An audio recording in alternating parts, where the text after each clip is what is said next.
খাগড়াছড়িতে ২০ দিনের ব্যবধানে নিউমোনিয়া আক্রান্ত হয়ে ৬ শিশুর মৃত্যু হয়েছে। এই মুহূর্তে শুধু সদর হাসপাতালে ভর্তি রয়েছে নিউমোনিয়ার ৬০ জন শিশু। খাগড়াছড়ির নিউমোনিয়ার আরো খবর জানাতে আমাদের সাথে যোগ দিচ্ছেন সহকর্মী রূপন তালুকদার।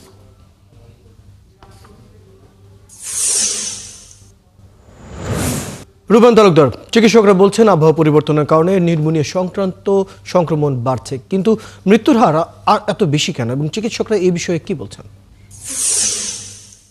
হ্যাঁ ফয়সাল, আপনি যেমনটি বলছিলেন, এই খাগড়াছড়িতে এই মাসে গত ২০ তারিখ পর্যন্ত নিউমোনিয়া ৬ জন সহ মোট ১২ জন শিশু মারা গেছে। তো এই বিষয়টা নিয়ে আমি খাগড়াছড়ি সদর হসপিটালে ডাক্তারদের সাথে কথা বলেছি। তারা যে বিষয়টি বলেছেন সেটি হচ্ছে মূলত এখন দিনে গরম, রাতে ঠান্ডা, আর অনেকটা সচেতনতা অভাবের কারণে।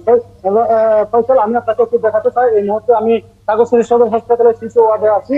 এখনো এই ওয়ার্ডে মোট ৪১ জন শিশু ভর্তি আছে, যাদের মধ্যে কিছু নিউমোনিয়া এবং অন্যান্য ঠান্ডা এবং অন্যান্য রোগে। তো এখানকার তবে এখানে ঠিক কতজন শিশু নিউমোনিয়ায় আক্রান্ত সেটা এখন বলা যাচ্ছে না। অর্থাৎ এখানে সেভাবে খাওয়ানো না, অর্থাৎ যিনি সকালে খাওয়ানো হয়, অর্থাৎ যে শিশুদেরকে ভর্তি করা হয় তারা সবাই ঠান্ডা এবং ঠান্ডা এবং অন্যান্য যারা আক্রান্ত হয়ে এখানে ভর্তি হতে হয়। এখানকার কিছু অভিভাবকের সাথে আমি কথা বলেছি, তারা যে জানিয়েছেন এখানে মূলত এখানে যেহেতু শুধুমাত্র ১৫টি ব্যাগ, অর্থাৎ এখানে শিশুদেরকে গাদাগাদি করে রাখতে হয়, গাদাগাদি করে রাখতে হয় এবং তারা এখানকার শিশু ওয়ার্ডটা অন্তত যাতে আরো সমৃদ্ধ করা যায়, অর্থাৎ শিশু ওয়ার্ড বিশেষ করে এই আবহাওয়া পরিবর্তনের সাথে সাথে যে শিশুরা, বিশেষ করে দুর্গম এলাকা থেকে শিশুদেরকে নিয়ে আসতে হয়।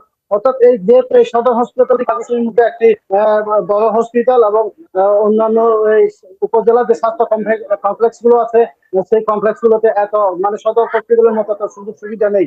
সেই জন্য বাধ্য হয়ে এখানে নিয়ে আসতে। আর ডাক্তাররা এই বিশেষ করে পরামর্শ দিয়েছেন, এখন যেহেতু দিনে গরম, রাতে বিশেষ করে মধ্যরাতে পড়ে যে ঠান্ডা পড়ে, সেই জন্য যাদের বাসায় ফ্যান, অর্থাৎ ফ্যান বন্ধ করে এবং যারা এসি চালান এসি, আর বিশেষ করে দুর্গম এলাকায় যে শিশুরা দুর্গম এলাকায় অভিভাবকদের জন্য সচেতনতা বৃদ্ধি করার জন্য তারা পরামর্শ দিয়ে। রূপন তালুকদার, আমরা বুঝতে পারছি আবহাওয়া পরিবর্তনটাই অন্যতম প্রধান কারণ এবং এই নিয়ে চিকিৎসকরাও তাদের যথাযথ চেষ্টা চালিয়ে যাচ্ছেন। খবর রাখতে থাকুন।